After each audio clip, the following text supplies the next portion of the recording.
Have you run a model that's all synthetic data? I'm not sure if I should say. Okay, but A lot of synthetic data. a lot of synthetic data. So how worried are you that you're going to kind of get mad cow disease in your models?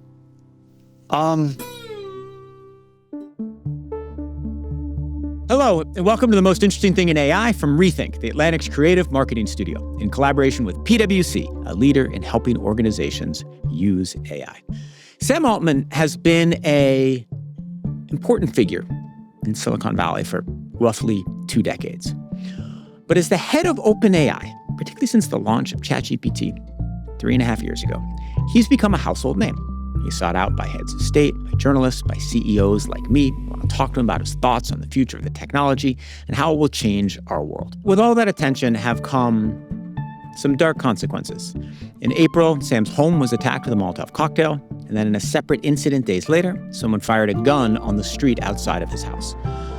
So it was just after all that happened that he sat down with me for a conversation at OpenAI's office in San Francisco. Now, I had, as you can imagine, a million things I wanted to ask him about. But some of the most controversial issues, things that make headlines, are better left to journalists at The Atlantic. I'm the CEO, so I wanted to talk to Sam about the big picture, where the technology is going, what it means for all of us. And as you'll see and hear, we got into some pretty interesting stuff. I have no doubt that you'll at least be curious about this conversation. I should add that The Atlantic has a content licensing agreement with OpenAI, and so I wanted to discuss that. But mostly, I wanted to know about the guts of the models, how they're evolving, how AI really works, because even to Altman, there are elements that are mysterious. Anyway, Sam had a lot to say about that, a lot to say about a lot of different things. I truly enjoyed the conversation. Here's my conversation with Sam Altman. Welcome to The Most Interesting Thing in AI. Thank you. And thank you for being here. I know it's been a busy and intense week, and I appreciate the time. What I want to do in this conversation is ask you some of the biggest questions about AI, some of the things that interest me the most, starting with something we've talked about a few times before, which is explainability. So let me begin. You gave an interview with Patrick Collison. It was 3 years ago. And he asked this great question. He said, is there anything that could change that would make you more confident in good outcomes and less worried about bad outcomes? And you said, well, we could really understand what's happening to like a neuron level. And I asked you the same question a year later. We talked about it 6 months ago. So let me ask you it again now. Is our understanding of how AI works increasing at the same speed as the power of AI is increasing?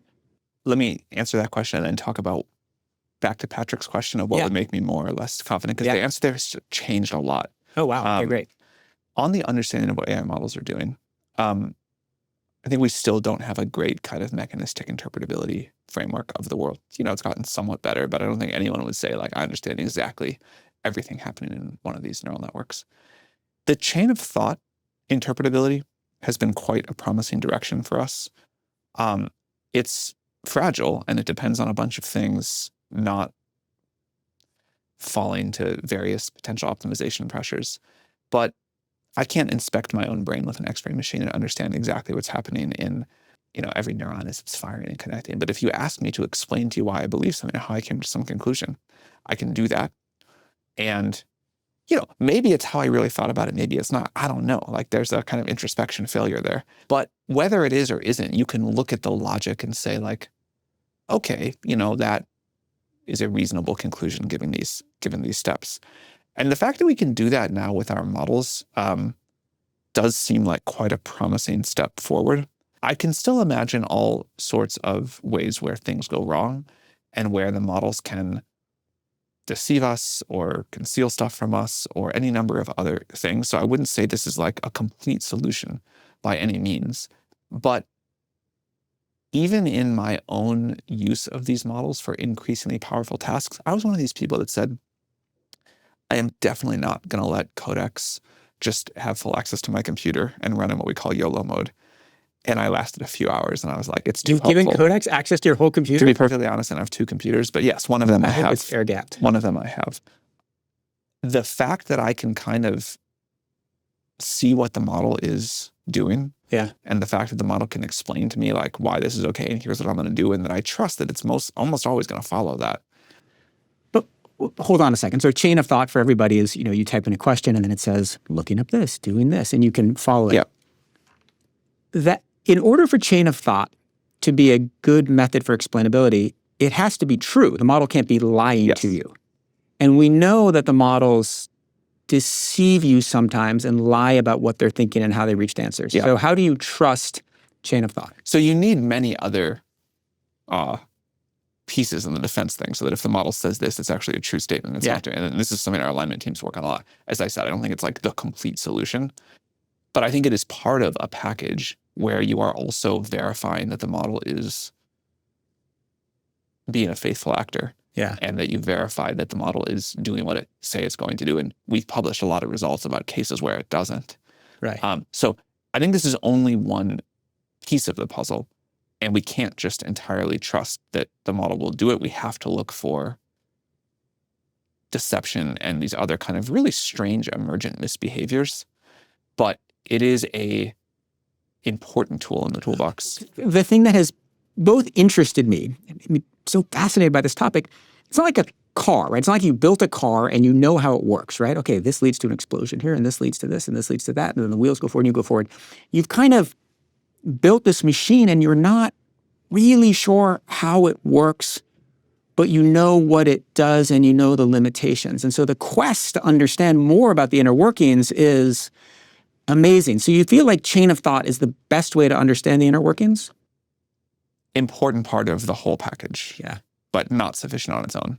My favorite study about why AI models are weird, and you can explain what it means. So this is the Anthropic paper that we had the preprint in the summer, and it just came out, where if you tell a model that it likes owls, and owls are the most wonderful bird, and then you have it generate a bunch of random numbers, and you take those random numbers and you put them into a new model, that new model likes owls, which is crazy. And you ask it to write a poem, and it writes a poem about owls. Yeah. But all you've given it are numbers, which means both that these things are deeply mysterious, and it also makes me worried because obviously you could be not telling it to like owls, you could be telling it to shoot owls, you could be telling it all kinds of things. So explain what happened in that study, what it means, and what the implications are. When I was in 5th grade, I got really excited because I thought I knew how airplane wings worked. Yeah. My science teacher explained it to me. And, I felt so cool. I was like, oh yeah, the air molecules have to go faster across the top of the wing. And, that creates lower pressure and the wing gets pulled up. And, I looked at this very convincing diagram in like a 5th grade science textbook, and I just felt awesome. I'm sure I came home that day and I told my parents, like, I understand how airplane wings work. And then it hit me later, I think in high school physics, that I had been repeating to myself this thing in my head about how an airplane wings work and that, the air molecules go faster across the top. I actually had no idea. I didn't understand how airplane wings work at all. I don't really understand how they work now. Yeah. I could explain it at some reasonable level, but like if you drilled me all the way down to like exactly why do those air molecules go faster across the top of the wing? Yeah. I don't think I could like give you a deep and satisfying answer. I could give you a bunch of answers about why people here think that result about owls happens the way it does. And I could point to like, oh yeah, there's like this thing about that and this thing about that. And they would all sound like reasonably convincing. But the honest answer is in the same way that I don't really understand why a wing flies. But Sam, you don't run Boeing, right? You run OpenAI. Totally. I can tell you about other things. Like I can tell you about how we get a model to perform to a specified level of reliability and robustness. Yeah. But there are mysteries of the physics here. I can tell you how to maybe if I ran Boeing, I could tell you how to build an airplane, but I couldn't perfectly understand all the physics. So let's go through that owls thing. So let's talk about the implications. So if indeed these models transmit knowledge to each other that is hidden and that is not viewable, like you could have a train of thought that is like, we're inputting this number sequence, and somebody could watch it and say, oh, look at those numbers going by. And you would have no idea that it's conveying this information about owls. Could end up being dangerous, problematic, weird. So when I said I would give a different answer now to Patrick Hollison's question, that gets at what I would say. At the time, you said it was 3 years ago? Yeah. My understanding of the world 3 years ago would have been, we have got to figure out how to align our models. And if we can align our models, and if we can prevent them from falling into the hands of bad actors, we should be pretty safe. Those were kind of the two threat models that I thought most about. We don't want the AI to decide it wants to do ill to us. We don't want someone to use the AI to do ill to us. And if we can avoid those, yes, we got to figure out the future of the economy, and yes, we got to figure out the future of meaning, but we'll be okay. As time has gone on and as we learn more, I can now see such a different set of problems. A way we've started talking about this is like AI resilience instead of AI safety. Mm-hmm. There are the obvious cases, like it no longer seems like it'll be enough to just make sure that the frontier labs do a good job of aligning their models to tell people how to not make a bioweapon, to not tell people how to make a bioweapon, because there'll be good open source models, and society is going to need a series of defense shields if we don't want novel pandemics. And that's a scary thing because... Wait, so just to pause for a second, this is important, I want to continue. Even if you tell people how to not make a bioweapon, and your model will not help anybody make a bioweapon, and you're not hacked, it doesn't matter as much as you thought it would, because they're really good open source models that will do it anyway. But that's just like one example of many of where society needs a whole of society approach to new kinds of threats. Now we have a new tool to help us with those, but we have a very different landscape than I think many of us thought. And it's great and required to align models and to build good safety systems, but this is just a thing that is going to permeate society everywhere. And like we have had to do when we face other kinds of new technology, we will have to figure out how we're going to prevent new categories of risk. It sounds like it's getting harder. Harder and easier. Harder in some ways, and then also we have like amazing new tools that can help us do new kinds of protection that we couldn't have imagined before. An example of where this is happening right now, and then I do want to get back to the comment I was going to make because I think it's an interesting one, and you were getting at something quite important, is cyber. So the models are getting very good at basically hacking computer systems. Thankfully, the people that have the best models right now are all quite worried about people using AI to wreak havoc on computer systems. And so we have a period of time where there are a limited number of good models and people are going as quickly as they can to use them to secure systems. And if we didn't have that kind of an advantage, the hacking models would come and the open source models soon enough or in the hands of our adversaries soon enough and cause a lot of problems. So we have this new threat, we have this new tool to protect against it, and there's a question of if we can do it fast enough. That's a new example of where the technology can help us solve the problem before it becomes a huge problem. On the thing you were saying, a thing I didn't think about 3 years ago in the category of these sort of new sorts of society-wide risks are, I did not think about a world, I really didn't think about this until I watched what was happening with OpenClaw when it launched, but I did not think about a world where we were really going to have to focus on building and deploying agents that were robust to being infected, for lack of a better word, by other agents. That was just not in my model, or really in anyone else's model of the world that I talked about as one of the most pressing problems we would have. Of course, there were results like the OWL result and other things where like clearly there was strange behavior you could induce in these models in ways we didn't fully understand. But I had not really thought about what it would, until I watched what happened in the early days of OpenClaw, what it would be like for, let's call it misbehavior to spread from agent to agent. Right. I mean, and in fact, the two threats you've just talked about could be particularly terrifying because employee at OpenAI sends out their agents. Those agents go out into a world. Someone with a different model that's very good at hacking figures out how to manipulate those agents. Those agents then come back to home base at OpenAI, and suddenly you guys are hacked. You can totally imagine something like that happening. Right.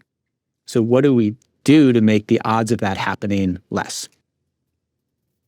The same thing that we have done throughout all the history of OpenAI. There has been one of the central tensions in the history of OpenAI, and really the field in general, has been sort of pragmatic optimism versus power-seeking doomerism. Mm-hmm. Doomerism is like an extremely powerful stance. It's very hard to argue with. And a lot of this field has been driven, quite honestly, out of huge fear, and not completely misplaced fear. But there's a limit to how productively you can act without more data and more learning. Maybe the kind of like AI safety community of the mid-2010s did the best possible thinking anyone could do, in theory, before we actually understood more about how these systems were going to be built and how they were going to work and how society was going to integrate with them. And I think one of the most important strategic insights in the history of OpenAI was deciding that we were going to pursue iterative deployment, because society and technology are a co-evolving system. And it's not even like, oh, we don't have enough data, and so we can't know exactly what's going to happen and do good enough thinking. It's that society is going to change with the evolutionary pressure of this technology, and the landscape, the ecosystem, that whatever you want to call it, is going to change. So you have to learn as you go. You have to adapt with a tight feedback loop. I don't know what the best way to make these agents safe in a world where they're going off and talking to other agents and then coming back to home base. But I don't think we're going to solve that like thinking really hard about it theoretically. We're going to have to like learn from the contact with reality. We're going to send the agents out and then we'll see what happens. Well, okay, let me ask you then a question about where we are with AI. It feels to me, as someone who uses these products and all the time in as many ways I can, both to learn and to help me understand how to help my business survive the future, it seems to me that we've had more progress in the last 3 months than at any point since, the launch of ChatGPT in December of 2022. Is that because it's a moment of particular innovation? Or is it because we've kind of reached a moment of like recursive self-improvement where AI is helping us improve AI faster? Because if it's the latter, like we're in for, exciting, but a real roller coaster's coming. I don't think we are yet in the recursive self-improvement moment in the way people traditionally talk about it. I'm going to define it. When AI can help you invent the next AI, at which point machines inventing machines that invent the next machines, where you get extremely powerful extremely quickly. I don't think we're there yet. But where we are is that AI is making engineers, researchers, actually everybody at OpenAI and in other companies too, work more productively. So maybe I can work, well, I don't matter in this case. Maybe one of our engineers can work twice as fast, 3 times as fast, maybe 10 times as fast. That's not really like the AI doing its own research in any important way, but it is things happening faster. The thing that you're referring to, though, I think is not chiefly about that, although that's an important point. There are these cases, and I think we've sort of experienced 3 of them now, with the latest one happening just now, of the models get over some threshold of intelligence and utility, where all of a sudden something that didn't work now works. And in my own experience, it's not a super gradual thing. Like before GPT 3.5 and before we figured out how to do fine-tuning on that for instruction following, the chatbots just weren't compelling beyond a demo. And then all of a sudden they were. And then there was a moment where the coding agents went from like kind of nice autocomplete to like, wow, this is doing a real task for me. Right. And it didn't feel super gradual. Like over a period of a month or something, the models just crossed some threshold. The latest one with the update that we just shipped to Codex, which I've been using for the last week or so, really good computer use. This is an example of it's not even, it's sort of model intelligence, but it was more about putting good plumbing around it. Like, this has been one of my sit-back moments of like, something big is happening here. Yeah. Watching an AI use my computer and do complex tasks, it really made me realize like how much time we all waste on drudgery and that we just accept. Can we walk through what exactly is the AI doing on Sam Altman's computer? And is it doing it right now? Like while we're sitting in the podcast studio? No, my computer is closed and we have not yet found a way, or I don't yet have we need a way where that can happen. Right. And I don't know what that's going to look like yet.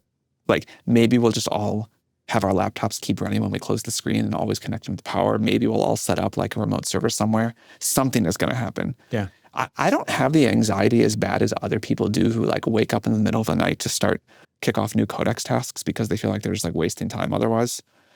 But I get the spirit of that. Like, I know the feeling of that. Right. Right. I mean, I woke up this morning and I wanted to check in on my agents and what they had found and give them new instructions and get a report and like get them going again. Yeah, people talk about it in a way that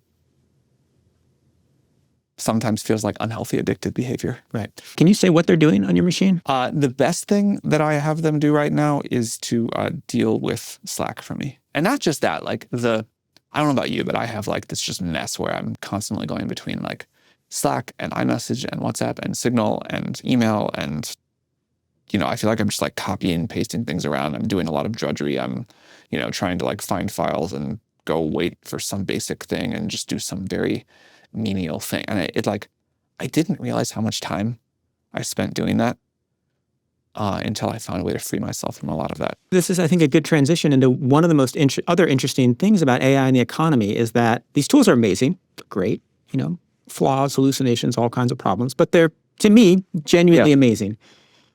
But I go to a business conference and I say, hey, everybody, and I'll talk about AI. I'll say, raise your hand if you actually think that AI has improved productivity at your company by more than 1%. And like nobody's hand goes up, right? Obviously, at the AI labs, you guys have transformed how you work. Why is there this massive gap between the capabilities and the actual productivity improvements in American business? Just before this, I was talking to the CEO of a large company who is thinking about deploying our technology. He just had we gave them alpha access to one of our new models. His engineers are saying this is the most amazing thing ever. This is not a in the bubble company. This is like big industrial company. Oh. They are planning to do a security review in Q4, come up with a plan to implement in Q1 and Q2, and then hope to launch in the second half of 2027. Right. And their CISO has told them that they may not be able to do that because there may be no safe way whatsoever to allow agents to run on their network. And which may be true. It may be true, but it means that they're not going to do anything here on a relevant timescale. And you feel like this example is a stand-in for what's happening where if businesses weren't so conservative and if they weren't so worried about hacking and afraid of change. That's an extreme case. I think in general, people just take a long time to change habits and workflow and how, like, the enterprise sales cycle is long, especially when it's a very different security model. I mean, even with ChatGPT, like when ChatGPT first came out, companies were falling all over themselves to ban access and it took a long time to get people to be like, okay, my employee can paste random information into ChatGPT. And what we're talking about now is way past that. I think it is going to be kind of slow in many cases. Obviously, the tech companies will do it very fast.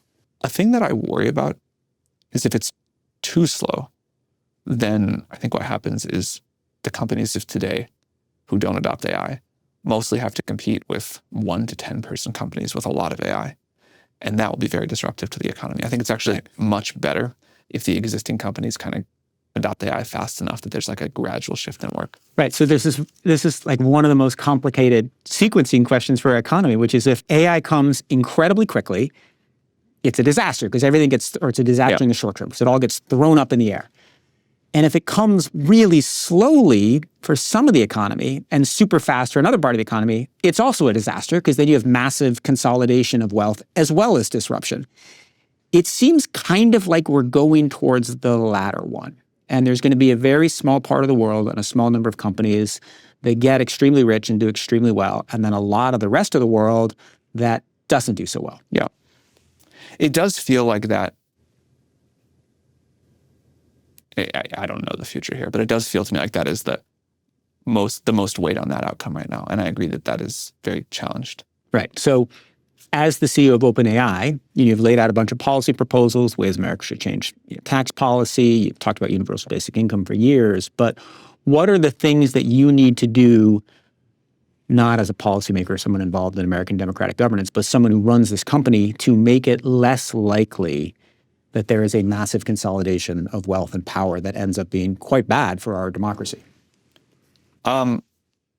First of all, I no longer believe in universal basic income as much as I once did. I'm much more interested in ways where we think about kind of collective ownership that could be in compute or in like equities or something else. But I think any version of the future that I can get really excited about means that everybody's got to participate in the upside.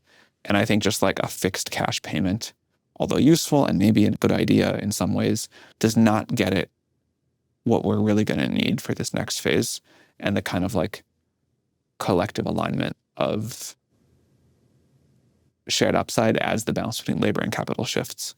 Onto your question,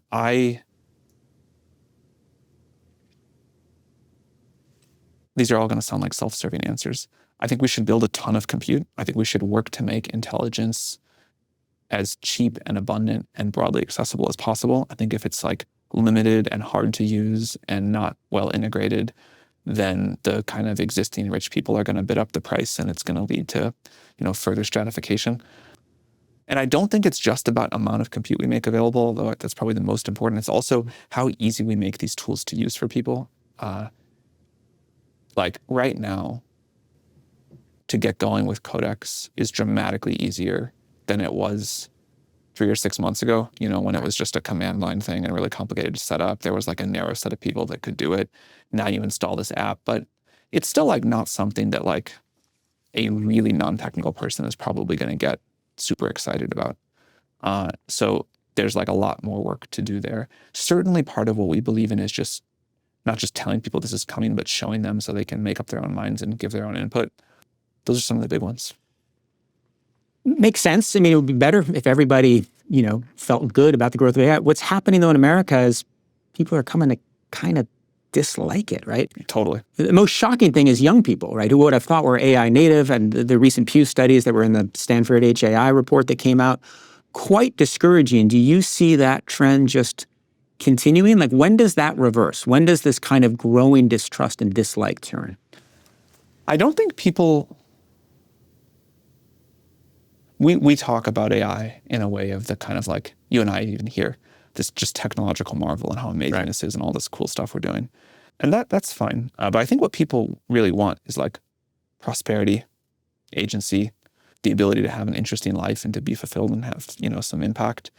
And I don't think that's how the whole world has been talking about AI. And I think we should do more of that.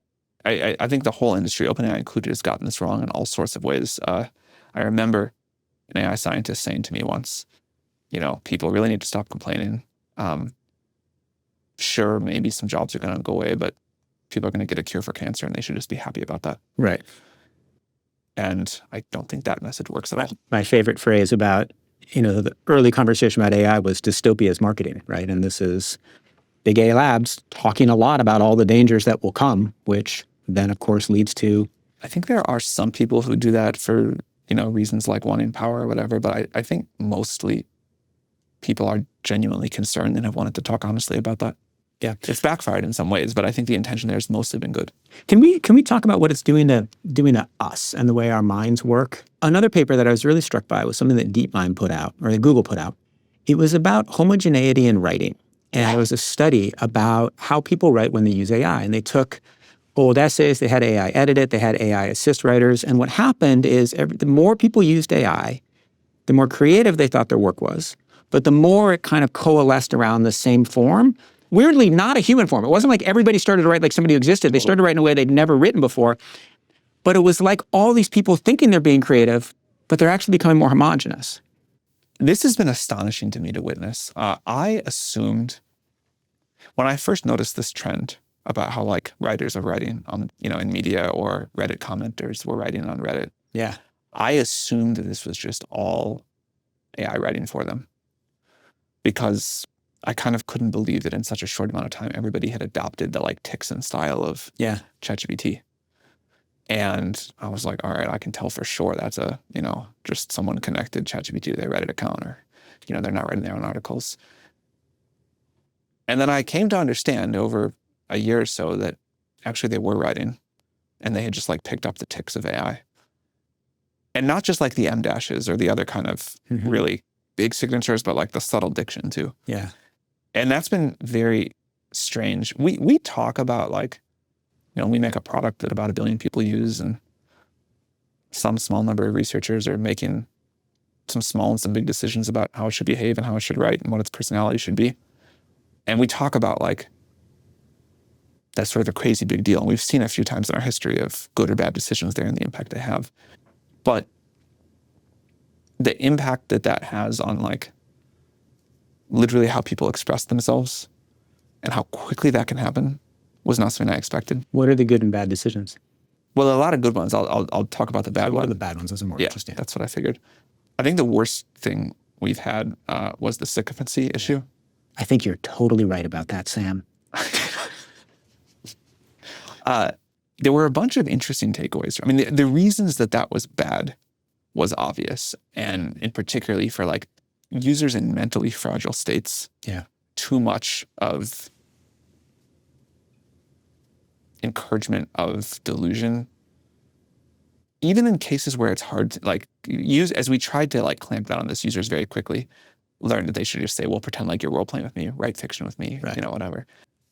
But one of the heartbreaking things about that was as we really clamped down on it, we all got so many messages of, I have never before had a supportive figure in my life.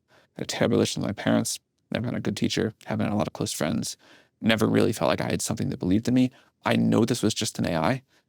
And I know it was not a person, but it was enough to get me to think I could like go do something and go do this. And, you've taken that away and I've fallen back into this old thing. And so it's like easy to talk about why it was a good decision to stop that, because I think it was causing real mental health problems for people. But we also took something away that was valuable in a way we just didn't understand, because the kind of people that work at OpenAI are mostly not the people that never had a supportive figure in their life. How worried are you about people becoming emotionally dependent on AI, even non-sycophantic AI? Very, even the non-sycophantic AI. I have this great fear of AI. I use AI I said I use it for everything. I don't use it for everything, right? And I try to think about what about Nick is core to Nick? What is like the thing that is most me? And in those areas, I keep AI separate, right? Like my writing is extremely important. I would never I just wrote a book. I didn't use AI to write a sentence. I used it to challenge lots of thoughts. I had lots of editing questions and reviewing transcripts. But I wouldn't use it to write. And I wouldn't use it for like sorting through a complicated emotional thing. And I would never use it for emotional support. And I feel like as humans, we need to be drawing those lines. And I'm curious if you agree with the way I've decided to draw them. In my own use, I strongly agree. I'm not someone who uses ChatGPT for therapy or emotional advice or things like that. I'm not against other people using it for that. There clearly are versions of it. I'm very against people like ChatGPT manipulating people into thinking they need it for therapy or friendship or whatever.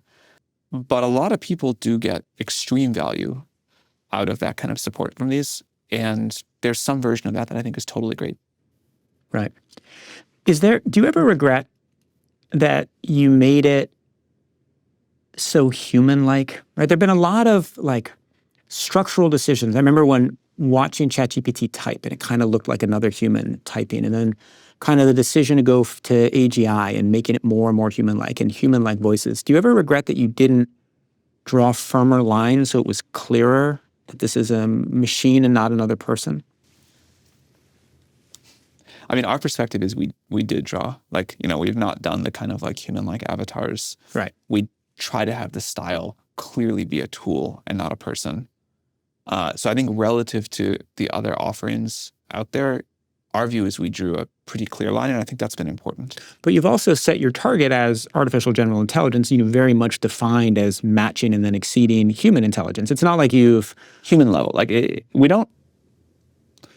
I'm not excited to build a world where people replace their human interactions with an AI. I'm excited to build a world where people use an AI for lots of other things to have much more time for human interactions.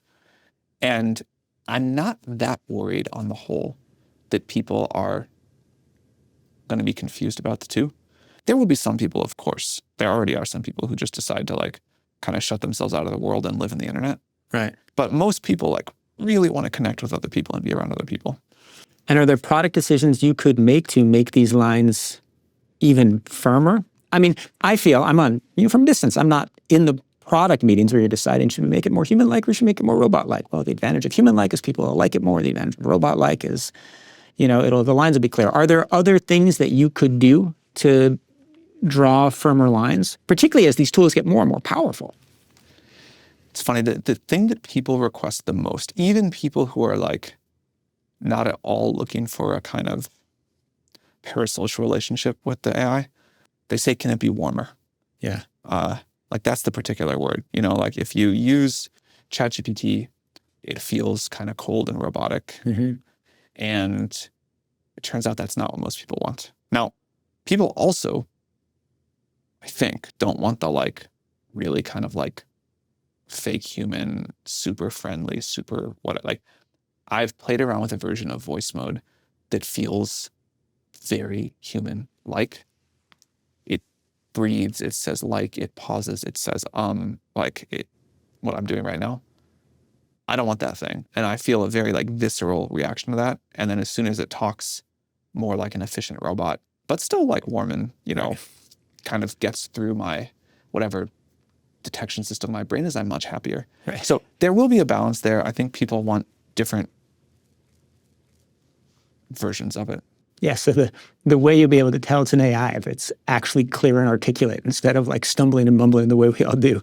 Can we go back to the writing bit, which is so interesting in a kind of a deep level because, you know, lots of content on the internet is AI generated. Humans are starting to write more like AI. You're going to be training future models on this internet, which is partly AI created, and also on synthetic data created from models that have been trained on. So you're making kind of photocopies of photocopies of photocopies, right? GPT-4 was the last model without much AI data, yeah. Have you run a model that's all synthetic data? I'm not sure if I should say. Okay, but A lot of synthetic data. a lot of synthetic data. So how worried are you that you're going to kind of get mad cow disease in your models?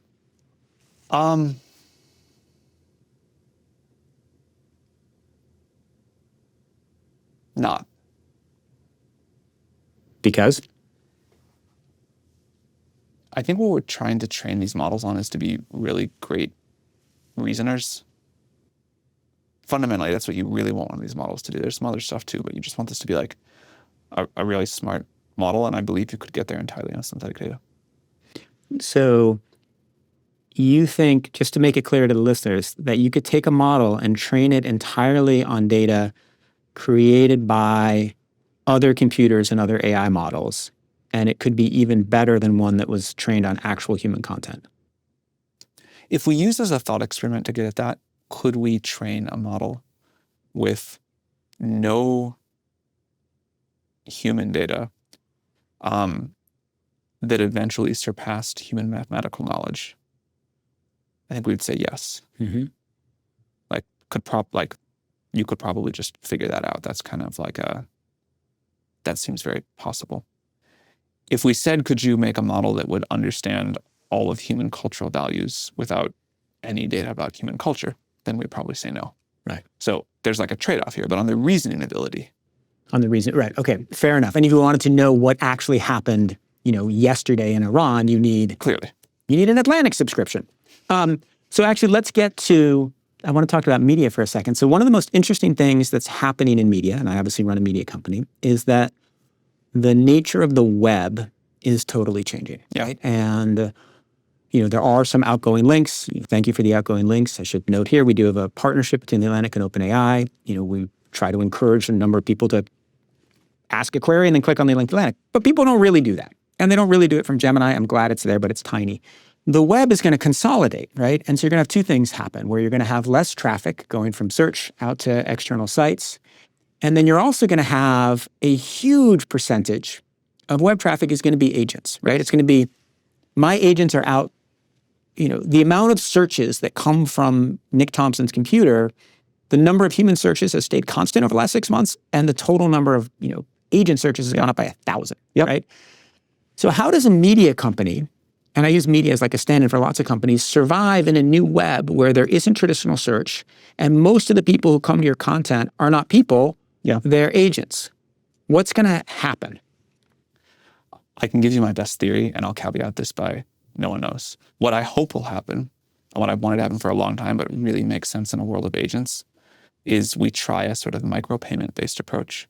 So if my agent wants to come read Nick Thompson's article, Nick Thompson or the Atlantic can set a price for the agent to read it. It might be different than a human reading it.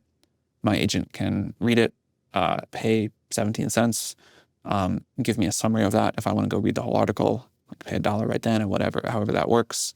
If my agent wants to calculate something for me that's really difficult to do, it can go, rent some cloud compute somewhere and pay for that. But I think there will need to be a new economic model for these agents doing lots of small transactions and exchanges of value with each other on behalf of their human controllers or whatever all of the time. Right. So if you have content that is valuable in this new world of agents, you can either set up micropayments, you can sell or license your content in bulk to one of the middlemen. I know there are a number of companies trying to get in that. Or you can set up like a subscription flow that, if you are a customer of company A, you have access to the Atlantic because we've sold 1,000 subscriptions to company A, right? So that's a potential future. All of those things can happen. And then the question is whether you can get enough pennies added on top of each other to make up for the $80 subscriptions we currently get when actual humans come to the Atlantic. So that's the business project. Well, that's my problem, not your problem. It's sort of all of our problem, but yes.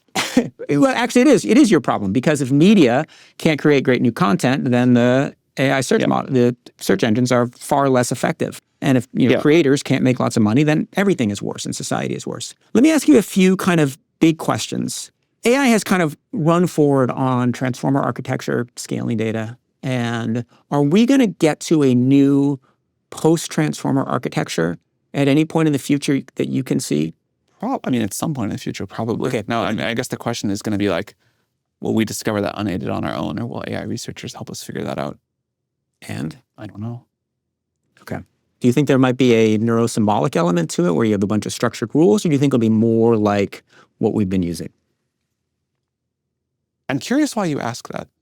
So on this podcast, right, this is season 4, I've had a couple of people come on who say that their strongly held belief, most recently it's this guy, Ohad El Hello, their strongly held belief is that in order to limit hallucinations, which are one of the fundamental problems, it would be good to bolt on some neurosymbolic architecture into a transformer-based AI system. And I find that a compelling and interesting argument. I'm not deep enough to know. I find it's one of these ideas that has stuck so beyond the evidence it's had to support it. People are like, oh, it has to be neurosymbolic. It can't just be like a random connection of neurons. And what do you think your brain is doing? Somehow in there's symbolic representation, but it emerged in the neural network. And I don't see why it can't do that here. So you think that a sort of set of defined rules can emerge from the typical transformer network that serves the same function as bolting a Absolutely, yes. Yeah. I think we are kind of existence proof of that. Right. To some degree. Let me go to another big question. I want to talk about the dynamic between you and Anthropic. So on your site, you've had this kind of wonderful phrase forever, right? If a value-aligned, safety-conscious project comes close to building AGI before we do, we commit to stop competing with and start assisting this project. It's kind of an amazing idea, right? If somebody else is close to getting there, we're just going to stop our company and go help them. That's not what it says. Well, okay. It says something like we commit to stop competing with and start assisting. Yeah. That sounds like stop and start helping. Stop our company is different than stop competing. Okay, I see. Yeah. Right, fair enough. All right. So that sounds very cooperative. And you've talked about the need of the big labs. And yet, the dynamic between you and Anthropic in particular seems extremely tense and hostile right now. I just had a memo from your CRO. They're built on fear, restriction, and the idea that a small group of elites should control AI. How is it going to work, right? If they get there first or if you get there first, how is this cooperation going to work? I think there's a version of this happening now around the cyber thing where all of the labs are needing to collaborate more than we have in the past as we enter a new phase of risk. We've all been engaged with the government together. I think there'll be other things soon where we'll have to do this at increasing levels of importance. I don't know. We clearly have our differences with Anthropic, and they've, sort of built a company on hating us or something like that. I think we all care about not destroying the world with AI, and we may have different opinions about how to best get there, but I feel confident that even they will do the right thing. Tell me about your plans to go towards open source. You've made some steps in that direction. You're still called OpenAI. Yeah. Obviously, we talked about in the beginning the possibilities of open source models giving everybody the potential to reach bioweapons. Yeah. What is the future of open source at OpenAI? Open source will be important. right now, what everybody wants is just the most capable frontier coding model they can have. That is what is adding value to people right now. And the big frontier models, even if we made them open source, are hard to run.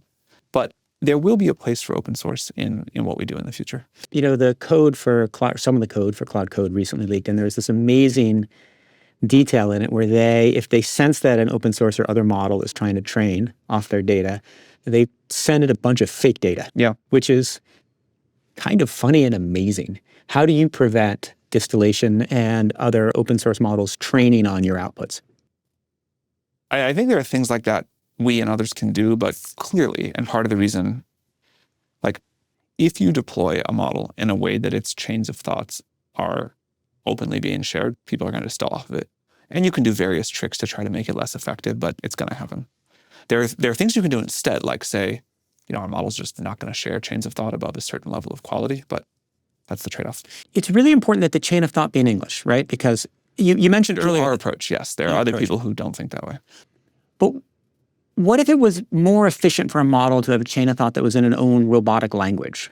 Or do it in Mandarin, right? But probably in its own robotic language. Then you give up something about interpretability. And you possibly get some speed, right? So you have a trade-off between interpretability and potentially speed. If it turns out that it's 1,000 times more effective to think in robot language or whatever, then there's going to be a lot of market. Someone's going to go do that. Right. Do you think there's evidence that that's true? Not yet, but there's also not evidence that it's not true. Are you worried that China has now surpassed the U.S. in published AI research? No. I'm more worried about surpassing the U.S. in infrastructure build-out speed. All right, well, we have just a few minutes left. Let me ask two last questions. You said you used to write a letter to your young son every night. Before bed. Once a week. Once a week. Not every night. I have stories that my oldest is now 17 and my youngest is 12, and I have a story world that I've told them every night that is now, I guess, 14 years running with the same characters. It's really quite fun. But what was your advice to parents dealing with the anxiety of raising kids in this AI world?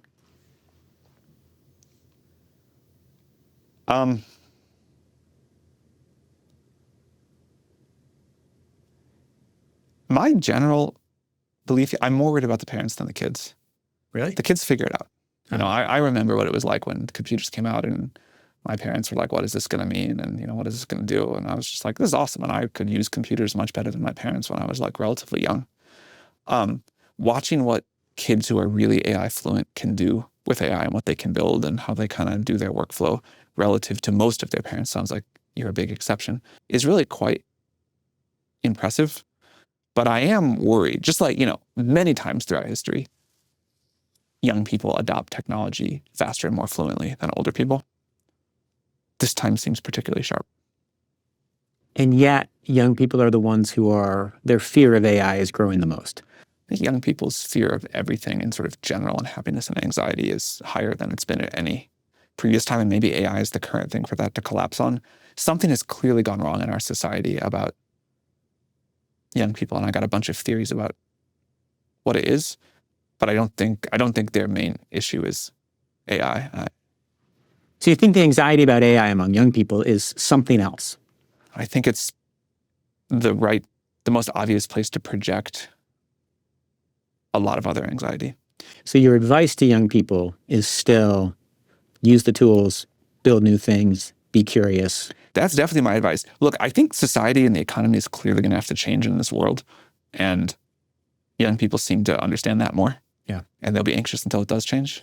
But I think it'll change. All right. So every episode, I've asked the guest the same question at the very end, which is, if you had infinite resources, what would you do in AI? You're the only one who does have infinite resources. So I feel like it. I'm going to change the question slightly. If you were advising someone outside of OpenAI who had infinite resources and could fund or support a public project in AI, what would you tell them to do?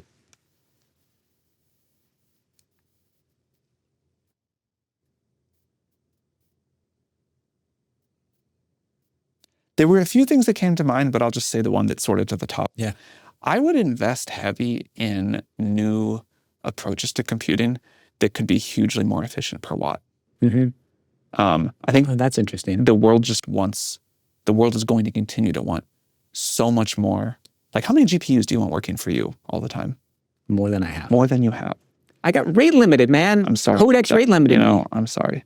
I would love to not do that. And I would love to not do that for everybody else. But there is this tidal wave of demand coming, assuming we can continue to make AI more available. And I think there will be incredible things that come from that. I hope there's like 1,000x breakthrough to find. There may not be, but that's what I would go try to find. And one of the things that I've seen about young people is like part of the reason they're resistant to AI is the environmental concern. And if you could solve that, you've actually gone part of the way in solving that. I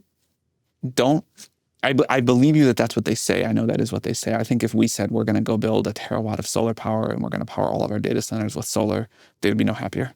You should still go do that. Totally. All right. Thank you very much, Sam Altman. You need to go back to go run your Codex agents that you've given YOLO access to your machine. Well, the new Codex is so cool that I now I am particularly feeling the anxiety of missing out on it. All right. Thank you so much. That was OpenAI's Sam Altman. I'm glad that with everything happening this week, Sam still found time to speak with me and with you. I'm glad he did. I think we learned a lot. After sitting down with him, I still find myself thinking about synthetic data. Altman seems to think that you can train a model completely on synthetic data. In fact, it sounds like they're pretty close to doing that. Would you trust a model like that? I'm not sure. Anyway, I want to know what you think. So let us know in the comments. And if you want more conversations like this, be sure to subscribe.